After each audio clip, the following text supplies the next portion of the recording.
안녕하세요. 우리아담입니다. 찾아주셔서 감사합니다. 항상 건강하시고 평안하시길 바랍니다. 좋아요와 구독으로 응원 바랍니다. 늘 재미있는 우리 야담 들려드리겠습니다. 감사합니다. 마님 어떠십니까요? 박물장수 황서방은 반쯤 드러난 마님의 등을 타며 손길이 닿는 부위마다 마님의 의중을 물었다. 응, 응. 마님은 말 대신 신음소리만 냈다. 그 소리에 박물장수도 한껏 격양되어 더욱더 마님과 밀착하였다. 여긴 어떠십니까, 마님? 마님은 손이 어깨에만 닿았는데 움찔하면서 몸이 달아오르기 시작했다. 박물장수는 저욱이 놀랐다. 여느 여인들과 수도 없이 관계를 맺은 그이지만 마님의 민감한 반응에 새로워지는 것이다. 하여 연신 입가에 웃음꽃이 피었다. 손이 슬쩍슬쩍 목덜미를 스치고 겨드랑이 가슴 위쪽을 누르자 깜짝깜짝 놀라며 마님은 온몸이 불덩이가 되었다. 그러면서 황서방이 하는 대로 눈을 감고 몸을 맡겼다. 마님 더우신가 봅니다. 좀 더 내려 그러시지요. 한껏 상기된 마님의 홍조를 모를 리 없었지만 박물장수는 내심농을 하고 싶어 그리하였다. 허나 이게 웬일인가. 마님이 훌러덩하고 남아있는 작은 천조각도 용납 못하는 양 벗어버리는 게 아닌가. 대담한 마님의 행동에 한껏 놀라 황서방은 한여름의 얼음이 되었다. 이럴 줄 예상을 못한 것이다. 어서 계속하거라. 내 기다리고 있다. 그러면서 황서방이 하는 대로 눈을 감고 몸을 맡겼다. 네, 마님.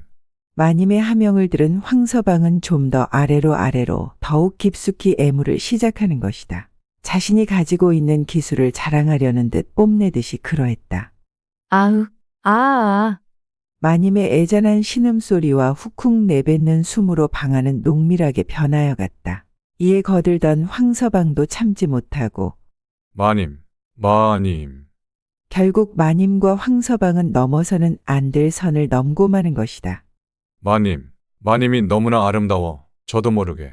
마님. 순간 박물장수 황서방은 마님을 끌어안고 강렬한 채취를 풍기며 마님을 옴짝달싹 못하게 누르며 거친 숨을 토해냈다. 이보게 지금 자네가 무슨 짓을 하는 줄을. 황서방은 그 다음 말을 내뱉지도 못하게 거친 입으로 마님의 입을 막았다. 마님도 마지못해 황서방이 하는 대로 몸을 맡겨버리는 것이다.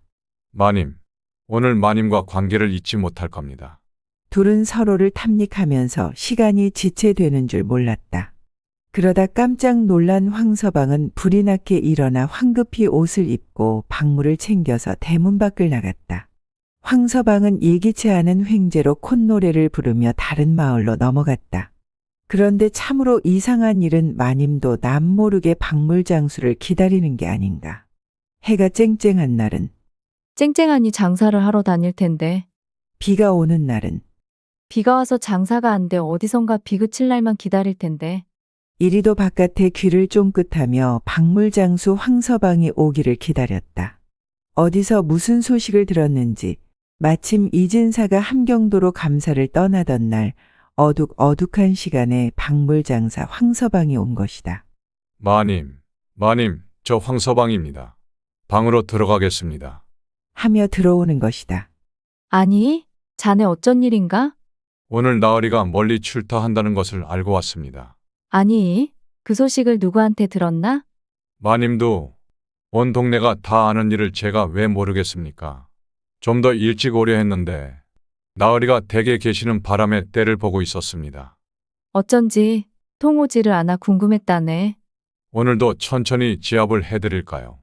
그래, 맘 편히. 자네 지압을 받아봄세.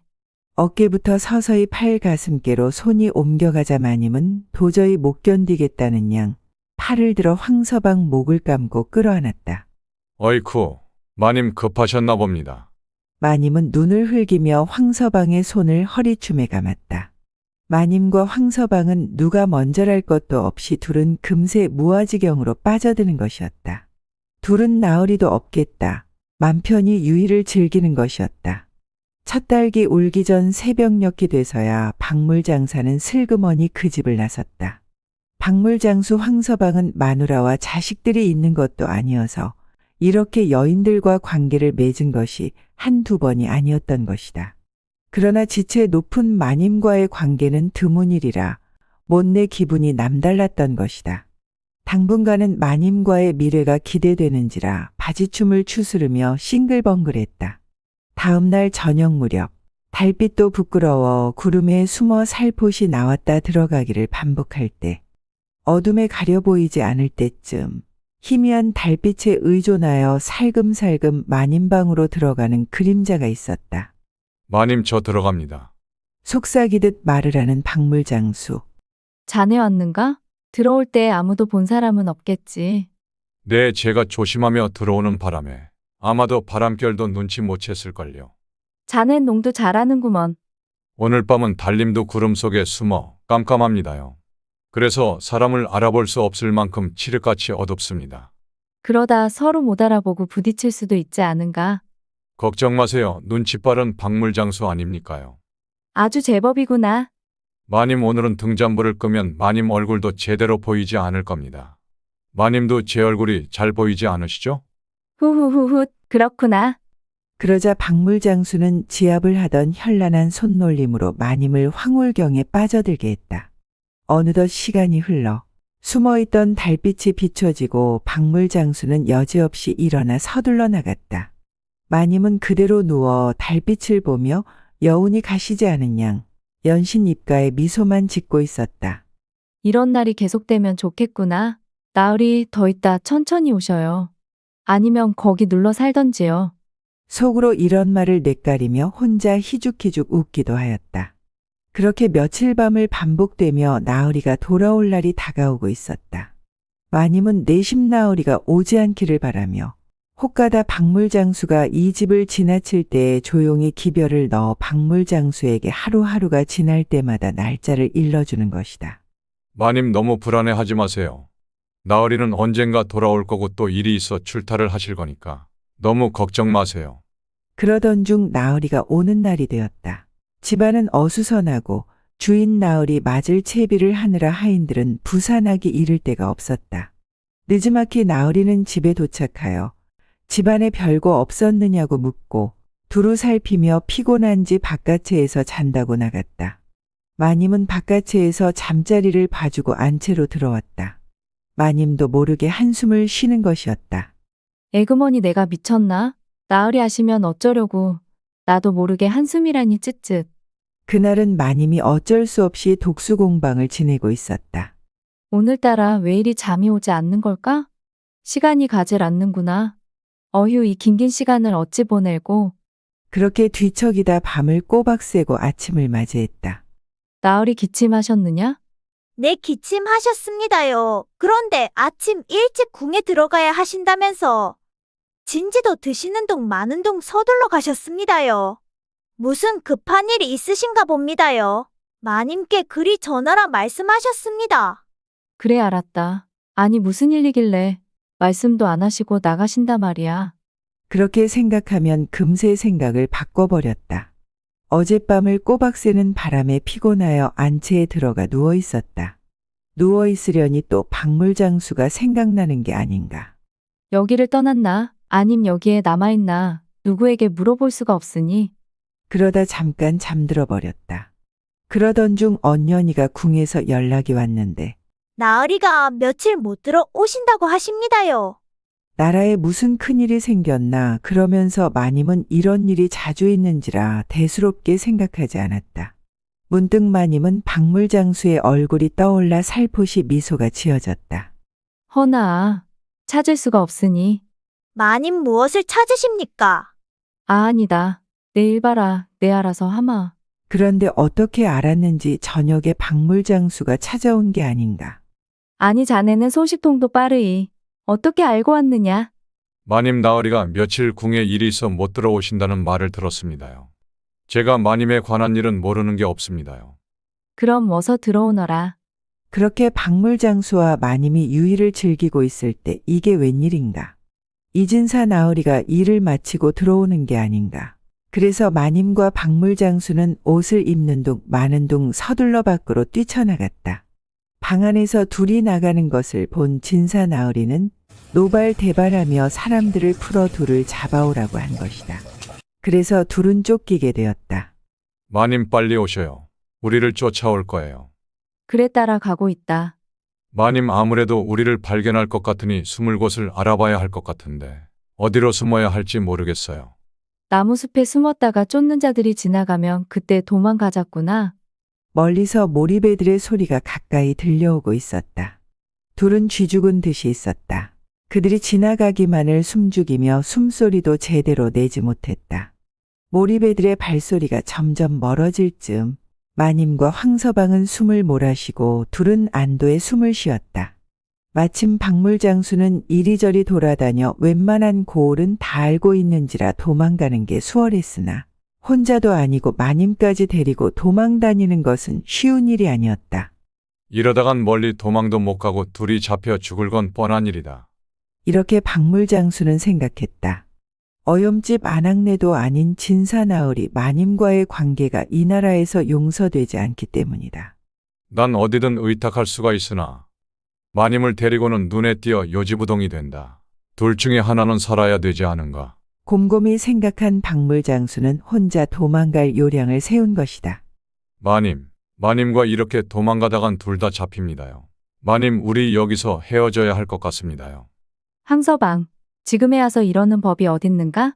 아니 황서방, 난 지리도 잘 모르고 어디 갈 데도 없는 사람이요. 귀찮게 안 할 테니 나 좀 데려가다오. 황서방, 제발 부탁이요. 자네도 알다시피 여기 있으면 나는 죽은 목숨이요. 황서방 한 번만 살려주게. 우리 둘이 지난날 좋지 않았나? 마님, 저도 이렇게 될지 몰랐습니다. 이러다간 둘 다 죽어요, 마님. 여기서 우리 헤어져요. 황서방 제발 나 좀 살려주게. 하며 마님은 황서방의 바지춤을 잡고 채통에 맞지 않게 애걸복걸하는 것이다. 너무나 참혹한 모습이었다. 아니, 그렇게 얘기를 했으면 알아들어야지. 웬 놈의 옆에 내가 말귀를 못 알아쳐먹나. 서로 좋았으면 그걸로 된 거지 왜 이리 끈질겨. 당신은 당신 마음대로 하셔. 나도 내 마음 가는 대로 할 터이니. 하며 모진말을 퍼붓자 마님은 잡고 있던 손을 놔버렸다. 혼자 주랭랑을 치는 황서방의 뒷모습을 바라보며 마님은 황망이 그지없었다. 내가 미친년이지. 내가 뭐에 씌어 이런 짓을 했단 말이냐? 내가 누구에게 의탁할 데도 없는 것을. 이러면서 마님은 더 이상 갈 데가 없음을 알고 산언덕으로 올라갔다. 저 멀리 산새가 지저귀며 따라오는 것이 산새인지 사람 소리인지 귀에 멍하니 들렸다. 아, 이 세상이 참으로 야속하구나. 누구를 탓하리. 내 엿보인 것을. 그렇게 한탄하고 있을 때 개 짖는 소리와 모리백군의 수군거림이 바로 옆에서 들리는 듯 하였다. 이제 끝이로구나. 안녕히. 마님은 산등성이에서 밑에 강물이 시퍼렇게 흐르는 강으로 미련 없이 떨어졌다. 그 뒤로 마님을 쫓던 남정네들은 돌아가 나으리에게 이 말을 전하였다. 나으리 마님과 박물장수가 강으로 떨어진 줄 아래요. 진사는 아무 말 없이 조용히 방으로 들어갔다. 우리 아담 잘 들으셨습니까? 참으로 슬픈 이야기입니다. 마님을 버리고 도망간 박물장수는 어떻게 되었을까요? 마누라를 잃은 진사의 분노는 사그라들었을까요? 계속 시청 바랍니다. 늘 흥미로운 이야기를 들려드리겠습니다. 우리 아담이었습니다. 감사합니다. 주르륵 주르륵 아이 시원해. 주르륵 주르륵. 마님이 광에서 달빛에 의존하여 목욕을 하고 있었다. 이때 바깥의 그림자가 언뜻 비쳤다. 마님은 목욕 물소리의 인기척을 못 느끼고 있었다. 이때에 머슴막쇠는 마님 등 뒤로 가 손으로 목욕물을 어깨에 흘려주었다. 마님 시원하십니까? 제가 목욕물을 덮여놨는데 뜨겁지 않으신가요? 그래, 딱히. 알맞게 따뜻하구나. 물의 수증기와 두 남녀의 뜨거운 입김이 어우러져 서로의 형체를 알아볼 수 없었다. 마님, 떨리는 목소리로 막쇠는 마님을 끌어안았다. 막세야. 마님과 막쇠는 서로 뒤엉켜 물이 넘치는 소리, 둘의 거친 숨소리와 같이 더운 김이 실내에 자욱했다. 어른, 희미한 달빛에 막쇠의 이마에 굵은 땀방울은 목을 타고 흘렀다. 마님은 막쇠의 가슴을 파고들며 막쇠는 근육질의 팔뚝으로 마님을 으스러질 정도로 끌어안았다. 마님은 그런 막쇠의 힘이 싫지 않았다. 막세야, 더욱더 힘껏 안아다오. 마님, 마님, 마님. 막새는 마님만을 부르며 마님을 더 밀착하며 더욱더 힘있게 안았다. 막새야 이대로 시간이 멈췄으면 한다. 마님, 저도 이렇게 멈춰버렸으면 합니다. 둘의 뜨거운 온도가 오히려 목욕물을 더욱더 덮이는 것처럼 뜨겁게 느껴졌다. 그렇게 달도 구름 속에 숨어 어둠이 짙어질 즈음 마님과 막새는 뒤엉켜 풀어질 생각을 하지 않았다. 막새야 너를 이렇게 안을수록 새롭구나. 둘은 지칠 대로 지쳐 일어날 수 없을 정도로 힘을 다 쏟고 서로를 지탱하며 간신히 일어났다. 마님, 물속에 너무 오래 있으면 지칩니다요. 어서 안으로 들어가서 쉬세요. 우리에게는 내일이 있지 않습니까요? 그래, 우리에게는 내일이 있지. 아, 믿고 말고. 얼마쯤 시간이 지났을까? 마님은 서둘러 옷을 입으며 말했다. 막새야, 내일은 외출을 해야 하니 아침 일찍 서두르거라. 예, 마님. 내일 일찍 준비를 하겠습니다요. 막새는 마님의 말을 듣고 머슴방으로 돌아갔다. 허나 막새는 좀처럼 잠이 오질 않았다. 방금까지도 마님과 한 곳에서 유의를 즐겼다니 실감이 나지 않는 것이다. 막새는 목욕을 하고 나서도 마님의 향기가 몸에 남아있는 것 같았다. 마님. 마님의 향기. 어떻게 하면 마님의 향기를 영원히 맡을 수 있을까? 막새는 마님에게 사랑을 느끼고 있었지만 그것을 표현할 수 있는 방법이 없었다. 어렴풋이 마님도 자기를 좋아한다고 생각하니 더욱더 마님에게 애착이 들고 말았다. 마님에게 더 잘해야겠다. 내일 일찍 나가신다니 어서 자야겠다. 이렇게 생각하고 잠이 오질 않을 것 같았으나 서둘러 잠을 청했다. 마님, 하며 새벽 달기 울 때까지 막새는 마님의 얼굴을 떠올리며 잠을 한숨 못 자고 뜬 눈으로 세웠다. 그들은 주인과 머슴이라는 벽에 막혀 있었다. 마님, 마님과 영원히 함께하고 싶구나. 마님, 막새는 마님을 위해 무엇이라도 할 수 있었지만 세상이 그리 녹록지 않기에 이대로라도 괜찮다고 생각했다. 이 집 마님은 혼이 난 지 1년이 조금 지나 남편이 갑자기 요절을 하였다. 그 후로 마님은 밤마다 외로움으로 몸부림쳤다.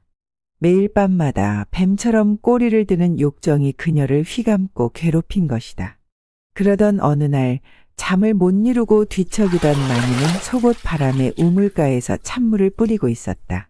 이렇게라도 해서 불끈불끈 솟는 욕망을 식혀버리는 양 세차게도 뿌려댔다. 벼랑간 오밤중에 물소리가 들려 막새의 단잠을 방해했다. 언놈인데 오밤중에 물서리를 해간단 말이냐. 내 아주 요절을. 도둑놈의 다리를 분질러 버리겠다고 단단히 벼르던 막새는 놀라지 않을 수 없었다. 마님이 속옷 차림으로 찬물을 뿌리고 있지 않은가. 나무 뒤에 숨어 이를 지켜보던 막새는 마님이 잠들 무렵 마님 방으로 찾아갔다. 누 누구냐? 너 누구냐? 갑자기 온몸을 짓누르는 바람에 눈을 뜬 마님은 깜짝 놀랐다. 접니다요, 마님. 발버둥을 치며 뿌리치려다. 불붙은 몸으로 그녀를 애무하니 마님은 막새를 받아들였다. 날이 갈수록 마님은 막새가 찾아오기를 은근히 기다렸다. 거의 매일 밤 막새는 마님을 찾아왔다. 둘은 밤마다 애정 행각을 되풀이했다. 그 뒤로 마님과 머슴 막새는 틈만 나면 애정을 과시하기에 이르렀다. 하루는 마님이 막새에게 내일 밤 목욕을 해야 하니 목욕물을 준비해 놓고 내가 목욕을 할 때 광으로 들어오너라. 이렇게 약속을 하고 막새가 마님이 목욕 중에 들어간 것이다. 마님은 막새와의 관계를 접고 싶지 않아 틈만 나면 막새를 데리고 다니는 것이었다. 둘은 서로의 불안한 관계를 애써 부정하며 애정을 확인할 요량으로 수도 없이 곁에 있겠다 약속을 하는 것이다. 외로운 꽃방에 나비가 날아드는 것은 자연의 이치이거늘 내 어찌 날아든 나비를 내치겠느냐. 막새야 내 너를 잊지 않으마. 마님 마님 곁에만 있게 해주시면 더 바랄 게 없습니다요. 이렇게 서로를 다짐하며 그날은 색다른 소풍을 가고자 마님이 멀리 외출을 하기로 했던 것이다. 마님, 나갈 채비가 다 됐습니다. 그래 오늘은 멀리 갔다 올거니 단단히 채비는 했느냐? 예의. 마님은 주위의 눈을 피해 막새와 애정 행각을 하고 싶어 불공을 핑계로 나들이를 가는 것이다. 앞서거니 뒤서거니 어느 산속 깊은 곳에 이르렀다.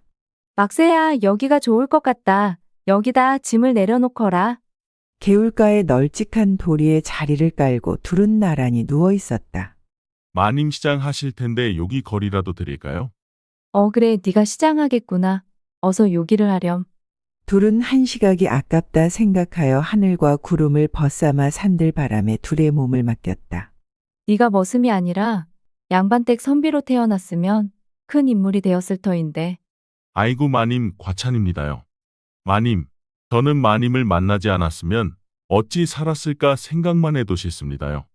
그래, 나도 너를 만나지 않았으면 독수공방 어찌 버텼을까 생각한단다. 마님 전 이제 마님 없인 하루도 살 수 없을 것 같습니다요. 저를 내치지 말아주세요, 마님. 걱정 말아라. 내 너를 어찌 버리겠느냐. 마님 정말 감사합니다요.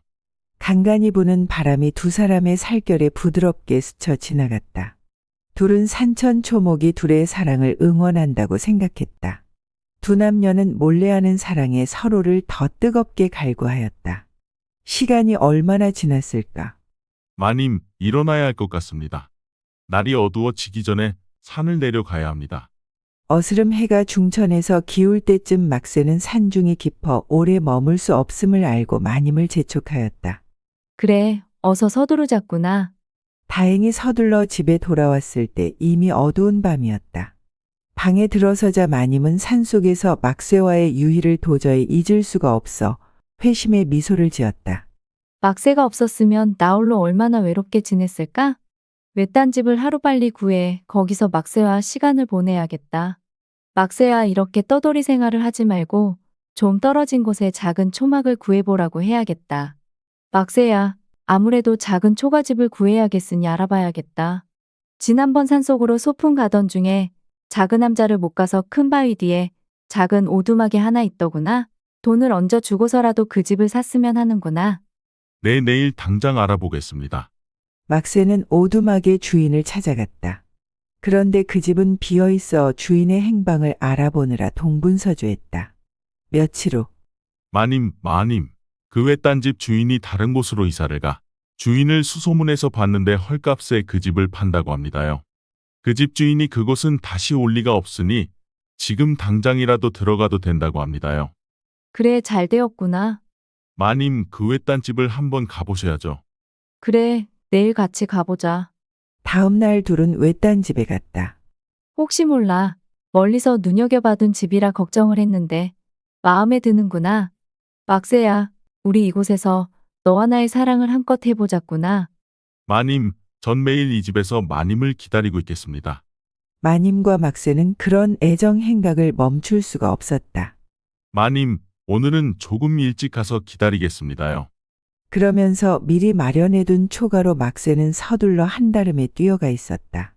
흥얼흥얼, 이 꽃도 이쁘고 저 꽃도 이쁘지만 우리 마님만큼 이쁜 꽃은 없구나. 흥얼흥얼, 언제 오시려나? 마님 빨리 오세요. 막새는 들판에 들꽃을 꺾어다가 방안 가득 장식을 하고 아래를 향해 소리쳤다. 메아리가 온 산을 덮었다. 마님은 산을 오르는데 막새의 메아리 소리가 멀리서 들려왔다. 서둘러 초가집으로 향했다.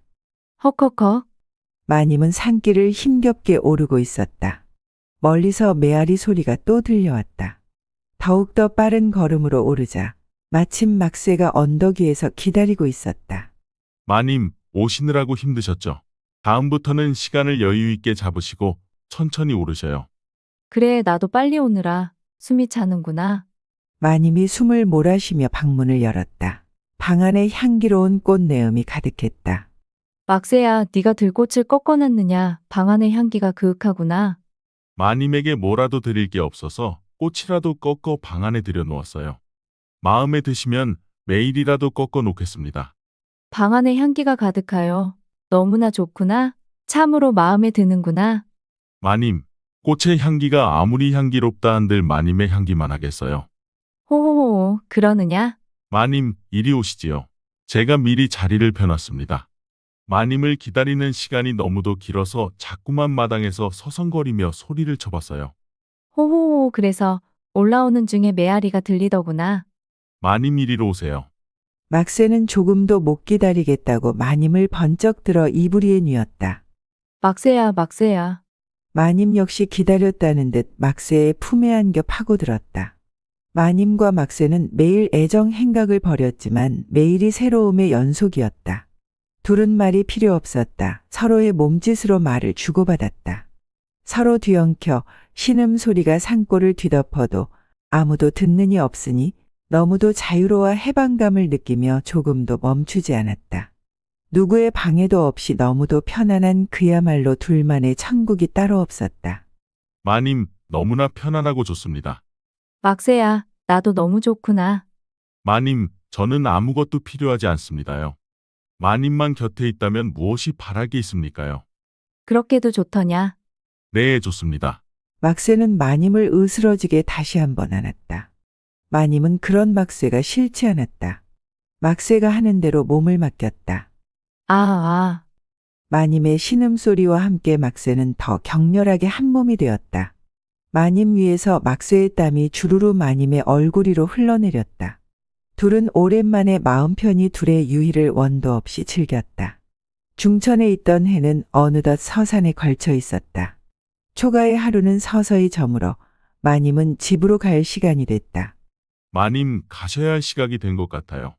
그래, 가야 할 시각인 것 같다. 아쉬워도 내일 좀 일찍 오시면 어떨까요? 그러고 싶지만 내가 매일 집을 비울 수 없으니 며칠 친정이라도 간다고 하고 집을 비워야겠다.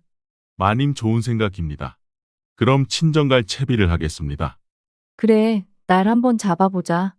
막새는 남들의 눈이 있어 고을 입구까지 마님을 배웅하며 친정 가는 날을 고대하였다. 드디어 마님이 친정을 간다는 날이 다가와 아침부터 막새는 부산스러웠다. 마님과 막새는 그 초가집으로 친정 나들이를 가는 것이었다. 얼마나 좋은지 막새의 콧노래는 끊이지 않았다. 막새야, 뭐가 그리 좋아 흥얼거리느냐? 마님도 아시면서 뭘 물어보세요. 조금만 올라가면 초가집이에요. 며칠 동안 마님과 단둘이 있게 되니 너무 좋은걸요. 생각만 해도 좋아 죽을 것만 같습니다요. 둘은 발길이 그 어느 때보다도 가벼웠다. 막새는 짐을 등짐에 지었어도 날아갈 듯이 앞서거니 뒤서거니 하며 산등성이를 올라가고 있었다. 우리 아담 잘 들으셨습니까? 마님과 막새는 새로운 사랑을 시작했습니다. 둘은 새로운 거처를 만들어 아무에게도 방해받지 않을 사랑의 둥지를 틀었습니다. 행복할까요? 아닐까요? 앞으로 둘의 사랑은 어떻게 전개될까요? 둘의 사랑을 지켜봐 주세요. 여러분의 많은 성원 바랍니다. 우리 야담이었습니다. 감사합니다. 지금으로부터 수백 년 전 강원도의 박선비는 활잘 쏘기로 유명하였다. 그는 어느 해 과거를 보기 위해서 활통을 메고 서울을 향해 길을 떠났다. 드높이 솟은 큰 산을 넘어야 한양으로 가는 길로 내려서는 것이다. 박선비는 땅거미가 지자 걸음을 재촉했다. 산중에는 이미 석양빛도 사라지고 주위는 완전히 어두워졌다. 인가를 찾아 헤매다가 간신히 집 한 채를 발견하고 급히 그 불빛이 보이는 곳으로 걸음을 재촉했다. 이 산중에 이렇게 커다란 기와집이 있으리라곤 전혀 생각지 못했던 박선비는 놀라지 않을 수 없었다. 그러나 박선비는 우선 하룻밤만 드세고 가면 그만이라 생각하고 주인을 찾았다. 이리 오너라. 하고 주인을 찾으니 얼마 후에 인기척이 나며 대문 앞에서 니시옵니까? 하고 낭낭한 여인의 음성이 들려왔다. 지나가는 나그네 올시다. 야심하여 길을 잃었으니 하룻밤 신세를 질까 하옵니다. 잠시 침묵이 흐르다가 대문이 열렸다. 들어오시와요. 감사합니다. 박선비는 대문 안으로 들어서면서 힐끗 여인을 쳐다보았다. 뜻밖에도 여인은 절세미인이었다. 안으로 드십시오.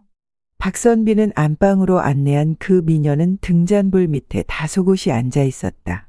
니신데 이런 심산유곡에 홀로 오셨습니까? 나는 박선비라는 사람인데 서울로 과거를 보러 가는 길이요. 먼 길 오시느라 시장하실 터인데 저녁상을 차려오겠습니다. 여인은 살며시 일어나 밖으로 나갔다. 박선비는 여인이 나간 뒤에 곰곰이 생각해봤다. 이 넓은 집이 쥐죽은 듯이 조용한 것으로 보아 필시 사람이 살지 않는 모양이요. 더구나 불빛이 이 안방에만 있으니 더욱 괴이한 일이었다. 그러나 여인의 자태는 지금까지 본 일조차 없는 미인이었다. 얼마 후에 밥상이 들어왔다. 이 산중에 어인일로 홀로 계시오. 박선비는 수저를 들면서 궁금증을 풀어보려고 여인에게 물었다. 여인은 수심이 가득해서 입을 열었다. 소첩은 본시 강원 진사 윤 씨의 아내이옵니다. 우리 집 남편은 호랑이에게 잡혀서 죽고 나 혼자 살아남아서 이곳에 숨어 살고 있습니다. 제 이름은 선아라하옵니다. 크크 하고 애처롭게 눈물을 흘렸다. 딱한 사정이 있었구려. 참 동정이 가오. 오늘 밤 호랑이가 나올까봐 겁이 나서 죽을 지경인데 마침 손님이 오셔서 안심이 되옵니다. 내가 온 것이 도움이 된다면 다행한 일이오. 이리하여 밤이 이슥해져서 박선비는 안방에 자리를 펴고 잠을 청하게 되었다. 창밖에는 바람이 불고 멀리 숨냥이의 울음소리가 들려왔다. 그때였다. 방문 밖에서 여인이 손님, 하고 부르는 것이었다. 왜 그러시오? 들어가도 괜찮을까요? 들어오시지요. 여인은 방문을 열고 들어왔다. 그녀를 쳐다본 박선비는 가슴이 섬뜩했다. 달빛에 어린 여인의 얼굴은 처절하도록 아름다웠다. 이 밤에 웬일이시오? 무서워서 도저히 혼자 잠을 이룰 수가 없어요. 여기 앉아서 나를 새겠으니 허락해 주십시오. 박선비는 매우 딱했다. 새파랗게 젊은 여자가 외간 남자가 혼자 자는 방에 들어와서 밤을 새겠다니 실로 딱한 노릇이었다. 아니, 그러시면 내가 도리어 불편해서 안 되겠소. 괜찮으니 자리에 누우시오. 하고 한자리에 눕기를 권했다. 미안해서 어떻게 합니까? 여인은 밑에를 입가에 흘리며 돌아앉아서 옷을 벗기 시작했다. 얼마 후에 여인은 창밖의 달빛에 하얀 살빛을 드러내 보이며 이불 속으로 들어왔다. 박선비는 몸을 피하려고 했으나 두근두근 후후. 자꾸만 서로 살이 닿고 숨이 거칠어져서 송구스럽기 짝이 없었다. 얼마 후에 여인은 천연스럽게 다리를 박선비의 허리에 올려놓으며 팔로 목을 감았다. 알몸이 된 여인의 피부를 느낀 박선비는 온몸이 불덩이같이 화끈 달아오르며 숨결이 높아졌다. 헉헉헉. 드디어 박선비는 치솟는 욕정을 억제하지 못하고 여인의 허리를 와락 끌어안았다. 그러자 여인은 기다렸다는 듯이 한층 세찬 기세로 달라붙었다. 그러자 여인의 풍만한 젖가슴이 품 안에서 준동하여 정욕을 북돋는 것이다. 남녀는 얼마 동안 부둥켜 안은 채 정열을 쏟고 있었다. 선비님, 오늘 선비님이 오셔서 너무 행복합니다. 선비님, 여인은 다시 못 올 시간처럼 잠시도 짬을 주지 않고 선비의 몸을 파고들어 유의를 하는 것이었다. 선아, 저 역시 당신을 만나 너무나 기뻐. 선비님, 오늘을 잊지 못할 거예요. 말을 할 때마다 둘의 뜨거운 입김은 서로를 더 달구었다. 얼마 시간이 지났을까? 밖에 달빛은 방 안 가득 두 남녀를 감싸 안았다. 둘은 널브러져 서로의 몸을 감싸지도 않은 채 달빛에 유유히 온몸을 비춰 보였다. 선비님, 내일은 일찍 서울로 가십니까? 여인은 선비가 떠나는 것이 내심 아쉬워 물어보았다. 내일 아침 일찍 떠나긴 하오만. 박선비 역시 가고 싶지 않은 눈치였다. 이튿날 눈을 떠보니 해가 중천에 떠 있었다. 선비님 일어나셨습니까? 아침 드시어요. 아, 내가 너무 늦잠을 잤나 봅니다. 박선비는 늦은 아침을 먹으면서 여인을 다시 한번 훑어보았다. 어제 달빛 때문이 아니라 너무 청초하고 눈이 부시게 아름다웠다. 선비님 지금 떠나시기에 늦은 시간이오니 오늘 하루 더 묵고 내일 일찍 가시는 게 어떻겠어요? 시간이 어중뛰긴 한데 하룻밤 더 묵고 가도 되겠소. 그럼요. 어차피 저 혼자이온데 선비님이 계시면 더 바랄 게 없지요. 그러면서 서둘러 나가 여인은 주안상을 차려왔다. 허허, 이래도 될런지 허허. 멋쩍어 박선비는 못 이기는 척 여인이 권하는 대로 잔을 들었다. 박선비 역시 못내 떠나고 싶지 않은 것이다. 여인은 다른 생각을 할까봐 연신 입에 음식을 먹여줬다. 그만 주시오. 이러다 탈나겠소. 아유 선비님도 힘을 쓰시는데 이 정도는 드셔야죠. 이제 배가 부르니 그만 먹어야겠소. 그럼 그만 드시고 주무세요. 그날 밤도 여인은 박선비를 놓아주지 않고 밤새도록 희낙낙 유의를 즐겼다. 박선비는 그런 여인이 싫지 않았다. 선비님, 오늘은 바람도 쐴 겸 근처 산책이나 하고 올까요? 그러죠. 산이 험하니 조심해서 다녀야 할 거요. 저는 이 산이 조금 익숙하오나 선비님은 조심하셔야 할 거예요. 박선비와 여인은 작은 고개를 오르락 내리락 하며 소풍을 즐겼다. 그러던 중 문득 이곳에 이 여인과 함께 눌러 살까 하고 생각도 해보았다. 하루하루가 어떻게 가는지 시간이 쏜살같이 가는 것이었다. 박선비는 여인과의 나날이 꿈만 같고 너무나 행복하였다. 난 이 여인과 함께라면 언제 어디든 괜찮을 거야. 여인도 그렇게 생각할까? 하지만 이렇게 맨날 백수 건달처럼 놀고 먹을 수 없지 않은가? 하여 마음을 여러 번 다잡아 보았지만 여인을 보면 그런 생각을 잊어버리는 것이었다. 여인은 시간이 지나도 변함없이 박선비를 은혜하는 마음이 변치 않는 것으로 보였다. 박선비는 그 마음이 너무도 고맙고 사랑스러웠다. 선비님, 무슨 걱정거리가 있으시옵니까? 아무쪼록 마음 편히 계세요. 아니요. 너무 마음씀이 너무 고마워서 그러오. 호호호, 선비님도 그렇게 마음 써 주시니 저도 기쁘옵니다. 그렇게 여러 날이 훌쩍 지났다. 박선비는 여기서 계속 눌러 살 수는 없다고 생각했다. 그리하여 내일은 여기를 떠나야 할 것 같소. 선비님 벌써 떠나려 하시옵니까? 조금 더 있으시면 안 될까요? 선비는 난처했다. 그리고 여인이 권하는 술을 먹기만 하면 도통 정신을 차릴 수 없이 여인을 탐하다 늦은 아침이 되는 것이었다. 그래서 오늘은 술을 먹지 않고 그냥 자리라 다짐했다. 그동안 너무 음주를 하여 오늘은 그냥 자야겠소. 이 술은 수백 년 된 산삼으로 담근 술이라 몸에 좋으니 사양 말고 드시어요. 그날도 거절 못하고 술을 받아 먹었다. 그러다 밤이 깊어 술 기운에 잠이 들어버렸다. 시간이 얼마 지났을까 박선비는 무거운 중압감으로 가슴이 답답했다. 으악. 하고 기겁을 해서 비명을 질렀다. 그의 몸을 칭칭 감고 있는 것은 여인이 아니라 징그러운 구렁이였던 것이다. 박선비는 죽을 힘을 다해서 몸을 떼려고 노력했으나 그럴수록 구렁이는 더욱 압력을 가하는 것이었다. 너는 내가 누군지 아느냐? 구렁이는 여인의 음성으로 말했다. 누구냐? 내가 며칠 전 낮에 활로 쏘아 죽인 숯구렁이의 아내다. 뭐라고? 나와 그는 금실 좋은 부부였다. 그런데 내가 내 남편을 죽였다. 나는 졸지에 과부가 되었다. 하도 원통해서 원수를 갚으려고 사람으로 둔갑을 한 것이다. 하고 커다란 입을 벌리며 붉은 혓바닥을 널름거렸다. 더 있다 잡아먹으려 했으나 내가 떠난다 하니 어쩔 수 없구나. 하고 커다란 입을 벌리며 붉은 혓바닥을 널름거렸다. 박선비의 목숨은 경각에 달렸다. 그런데 웬일일까?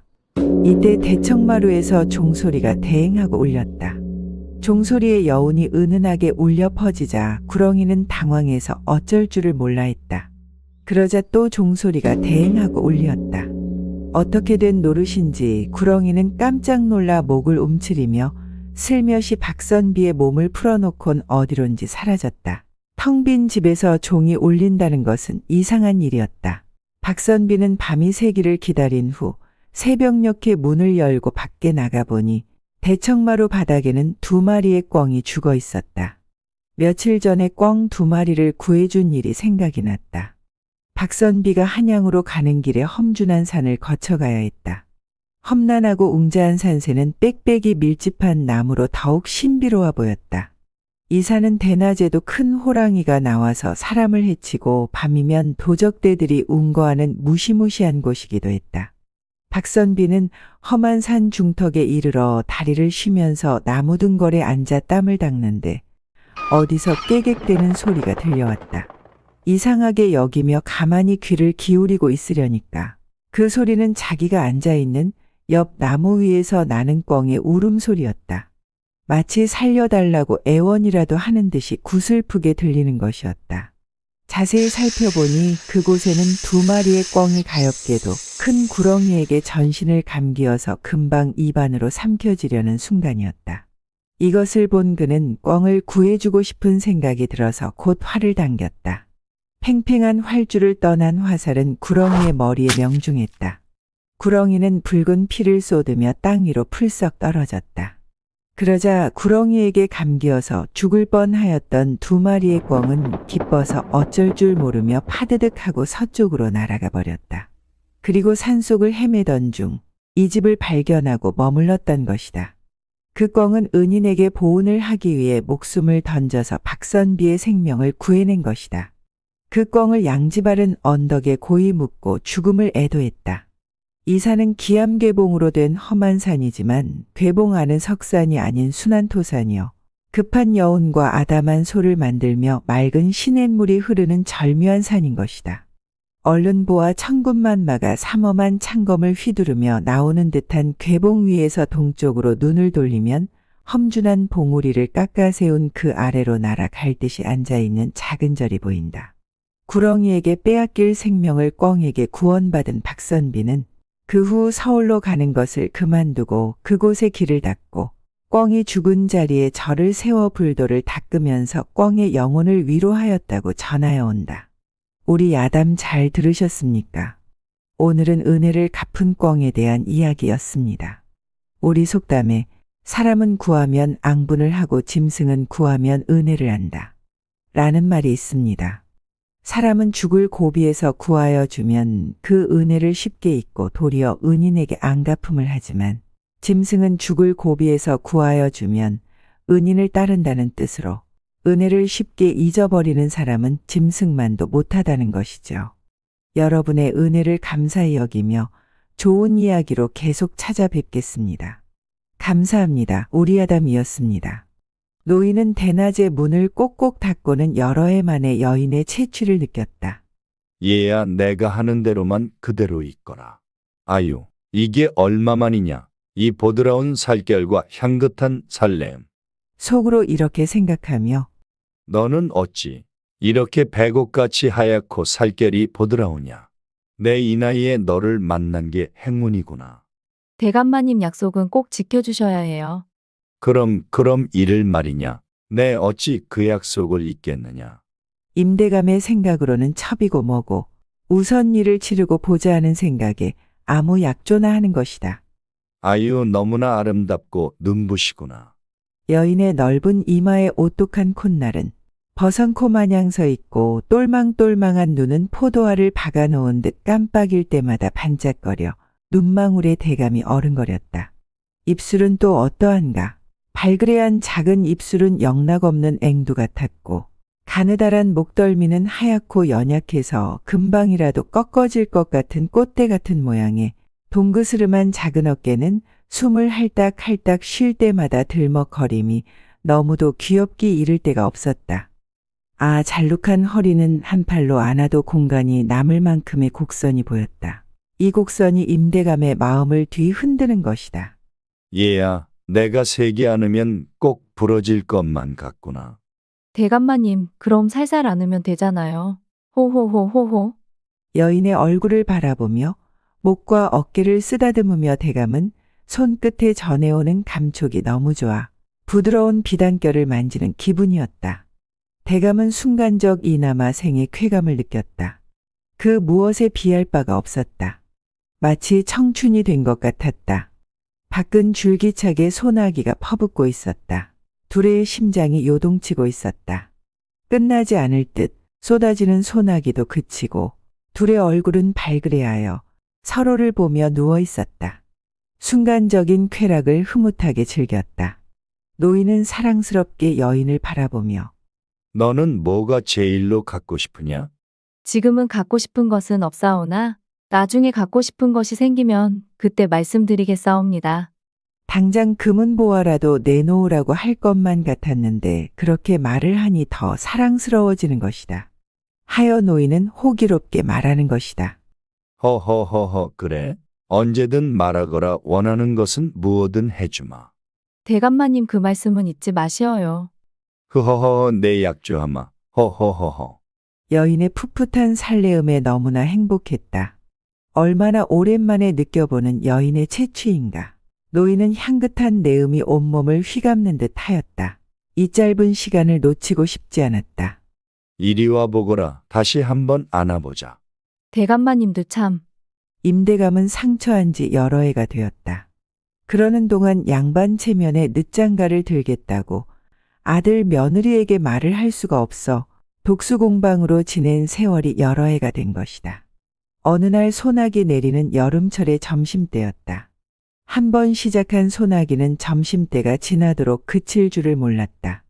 이때 아리따운 어느 여인이 비를 피하려 솥을 대문으로 들어온 것이다. 마침 임대감은 큰 사랑에서 책을 읽다가 비오는 구경을 하러 툇마루로 나간 터였다. 여인의 몸이 비로 젖어 어쩔 줄을 몰라 하기에 임대감은 비가 많이 오는데 거기서 비 개기를 기다리지 말고 이만치 와서 비를 피하지 않으련? 그러자 이에 감사히 여기며 막금은 그럼 비가 그칠 때까지 잠깐 신세 좀 질까 하옵니다. 헌데 이놈의 비가 그칠 것 같지 않아 임대감은 안으로 들어와서 비를 피하기를 권유하였다. 이왕 이렇게 된 거 마루에 올라와 앉으려무나. 그래서 막금은 마루 끝에 조용히 올라와 앉았다. 임대감은 곰방대를 입에 물고 마루 위에 쪼그려 앉아있는 막금이를 지그시 보았다.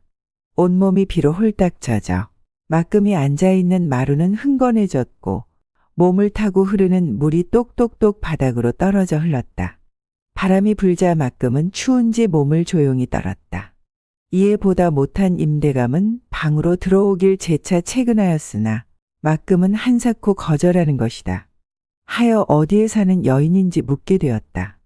알고 보니 그 여인은 이웃 강판서댁 여종으로 오고 가는 터에 몸이 가늘고 맵시가 있어 평소 임대감이 눈여겨보던 차에 마침 그때 비를 피해 들어온 것이 아닌가. 이에 임대감은 생각났다는 듯 아차, 내 너를 강판서댁에서 언뜻 본 것 같은데 이제 생각이 나는구나. 내 너와 처음 보는 사이도 아니거늘 그리 부끄러워하지 말고 들어오너라. 그때 큰 사랑채에 있던 임대감 눈에 띄어 머뭇머뭇하다가 거절할 명분이 없으므로 방 안까지 들어가게 된 것이다. 비에 흠뻑 젖어 방구석에 쪼그리고 앉아있는 막금이가 순간 불쌍히 보여 대감마님은 멀찌감치 앉아 불편함을 덜어주려고 모르는 척 곰방대만 피우고 있었다. 시간이 어느 정도 흘렀으나 밖에 비는 그칠 생각이 없었다. 적막한 시간이 계속되자 먼저 임대감은 막금이에게 말을 걸었다. 불편하게 그리 앉아있지 말고 편히 이 아랫목에서 옷을 말리는 게 어떻겠느냐. 대감마님 괜찮습니다. 사양하지 말고 이걸로 젖은 옷을 닦으거라. 내가 보기 딱해서 그런다. 대감마님 감사합니다. 막금은 못 이기는 척하며 마른 수건으로 젖은 옷을 닦아냈다. 막금이 옷을 닦을 때마다 젖은 옷 속에 맨살이 슬쩍슬쩍 보이는 것이다. 임대감은 곁눈질로 막금이를 흘끔흘끔 쳐다보았다. 도저히 참을 수 없었는지 임대감은 연신 헛기침을 두어 번 내뱉었다. 막금은 임대감에게 고마움을 표하며 다시 내리는 빗속을 보며 비가 그치기를 기다렸다. 얘야, 네 이름이 뭐더냐? 막금이라고 하옵니다. 그래, 막금이라고. 막금아, 비가 쉽게 그치질 않을 것 같다. 그러니 편히 앉아 있으려무나. 그렇게 시간은 계속 흘렀다. 온 방 안은 비냄새와 어우러져 막금이의 살냄새가 방 안 가득 차 있었다. 임대감은 코끝을 자극하는 이 냄새들을 향긋하게 느끼며 오랜만에 젊은 여인의 향기에 도저히 가만 있을 수 없었다. 막금아, 갈 곳이 바쁘지 않으면 이리 가까이 앉아보렴. 하고 임대감은 막금의 손을 잡고 끌어당기는 것이었다. 대감마님 이러지 마시어요. 허허허, 괜찮대도 그러는구나. 그러면서 임대감은 와락 막금이를 껴안았다. 대감마님 이러지 마셔요. 대감마님. 대감마님 그럼 저와 약조를 해주시어요. 그래, 네가 요구하는 건 뭐든 들어주마. 임대감의 요구에 여종 막금이는 아무 이유 없이 동침할 수 없어 첩으로 들여줄 것을 약속한 것이다. 임대감은 이에 흔쾌히 약속을 하고 오랜만에 젊은 여인의 채취를 느끼게 된 것이다. 비에 젖은 여인의 몸을 보니 비록 나이는 들었지만 잠자고 있던 남자로서 욕정이 불끈 솟는 것이다. 그리하여 임대감은 막금이의 손목을 끌어 잡았던 것이다. 막금이는 고개를 살며시 들어 대감마님의 얼굴을 슬쩍 본 후에 나직한 목소리로 대감마님 이것만은 알아주셔요. 셋내가 아무리 미천한 계집일망정 한번 대감을 모시게 되오면 임자 있는 헝계집으로 다시는 출가할 수 없고 장래가 슬프게 되오니 셋내를 불쌍히 생각하시어 저를 거둬주십시오. 오냐? 그러면 내가 너를 데리고 살면 되지 않느냐? 그렇게 하시오면 문제는 다루옵니다. 그 말이 끝나기가 무섭게 참았던 욕정을 가누지 못해 임대감은 막금을 옴짝달싹도 못하게 꽉 끌어안았다. 대감마님, 숨이 막히옵니다. 그래. 내가 너를 너무 꽉 끌어안았나 보다. 미안하다. 아니옵니다. 대감마님 힘이 센 것 같습니다. 허허, 그러냐? 네네, 젊은 장정 같습니다. 막금이 네가 나를 축혀 세워주는구나. 허허. 대감마님, 정말입니다. 제가 숨을 쉴 수 없을 정도로 저를 안아주셨잖아요. 그래, 이리 오너라. 내 살살 안아주마. 임대감은 막금이 힘들어 할까봐 힘을 빼고 살포시 안아뉘었다. 임대감은 더 가까이 막금을 안으니 막금의 살냄새가 임대감을 더욱더 이성을 잃게 하였다. 아니, 너는 어디서 이런 향기로운 내음이 나느냐?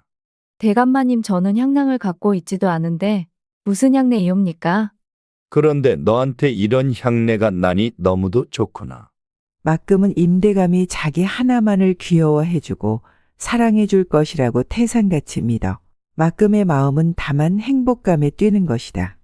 막금은 임대감 품에 안겨 미래의 자기의 모습을 상상하며 행복의 꿈을 꿔보는 것이다. 그러는 사이 소나기는 그치고 임대감은 막금이를 서둘러 밖으로 내보내면서 연통을 하겠노라고 했다. 막금은 임대감의 약조를 믿고 그 집을 나와 임대감이 연락 오기만을 기다렸다. 어언 듯 한 달이 지나자 임대감에게서 연통이 왔다. 드디어 대감마님이 나를 첩으로 데리고 살려고 하시는구나. 임대감은 막금이를 집을 장만하여 그곳에 묵게 하였다. 그 후로 임대감은 막금이랑 그 집에서 살기로 하였다. 그러던 중 막금이를 시중들 만한 계집을 구해 막금이를 시중들게 했다. 대감마님은 막금이의 집을 드나들며 세월 가는 줄을 몰랐다. 대감마님, 오늘은 제가 무엇으로 즐겁게 해드릴까요?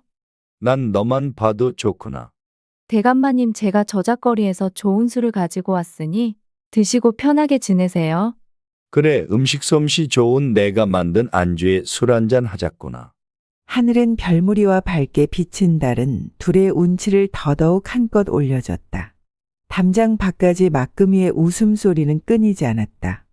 대감마님, 전 너무도 대감마님이 좋습니다. 그래, 나 역시 내가 참 좋구나. 내가 좀 더 젊었다면 너와 오래오래 해로하고 싶구나. 임대감은 배불리 먹고 취해서 마음이 흐뭇하고 행복하였다. 현재로서는 그 무엇도 부러울 것이 없었다.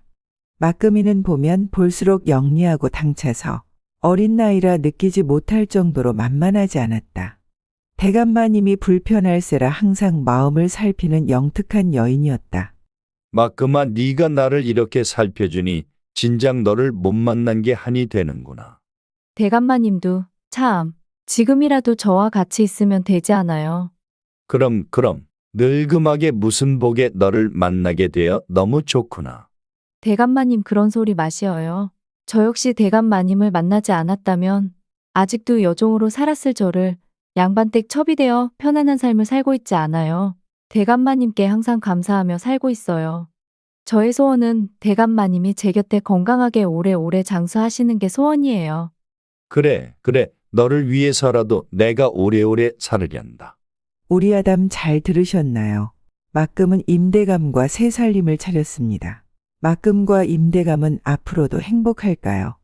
막금과 임대감은 서로에게 더할 나위 없는 배필일까요? 계속 시청 바랍니다. 우리 야담이었습니다. 감사합니다. 서방님. 마을에서 둘째가라면 서러운 금슬을 가진 곽서방 아내의 신음소리가 고요한 밤 창가에 울려 퍼졌다. 저 집은 부부의 정이 저렇게 좋은가 몰라. 지나가는 동네 사람들의 귀에 들릴 정도로 곽서방 아내의 소리가 담장을 넘었던 것이다. 서방님, 오늘은 참 달도 밝습니다. 그러게 달이 창 너머 가까이 와 있군. 너무 밝아서 눈이 부실 정도입니다. 그렇게 말하니 당신의 모습이 저 달에 비쳐 너무도 아름답구려. 서방님, 부부는 날이 밝지 않기를 내심바라며 서로의 사랑을 확인하고 또 확인했다. 그러던 어느 날 갑자기 발소리와 함께 와하는 아우성 소리가 났다. 병자호란이었다. 부부는 엉겹결에 도망을 가던 중 서로를 잃어버리고 말았다. 여보. 아무래도 아내를 잃어버린 것이 확실해.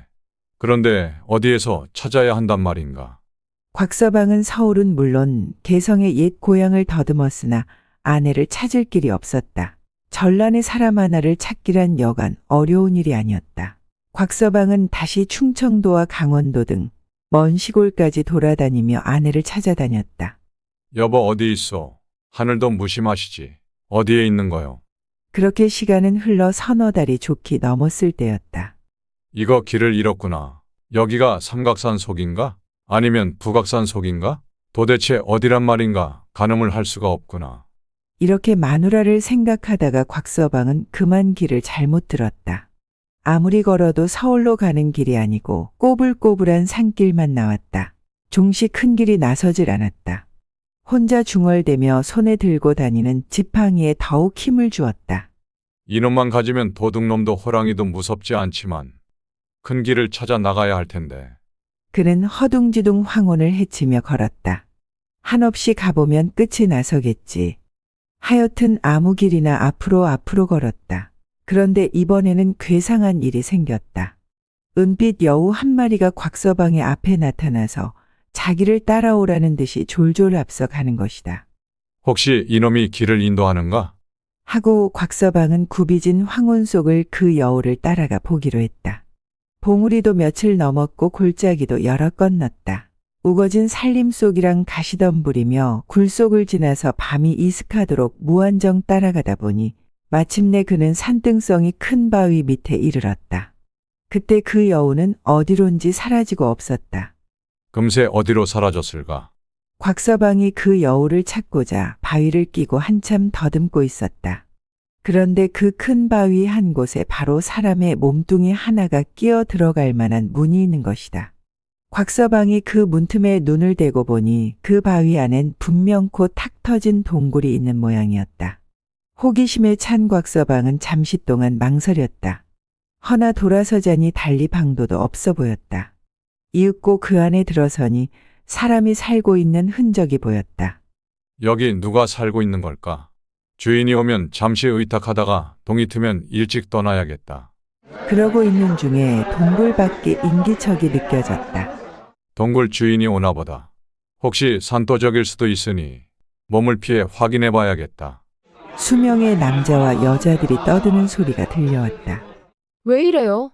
이 양반이 술이 취했나? 이년, 내 손 한번 잡아보면 어떠냐? 저 놈하고만 꼭 너는 놀고, 으핫하하하. 남녀 간의 주정 섞인 소리였다. 히히히티. 여자의 시달림 소리도 들려왔다.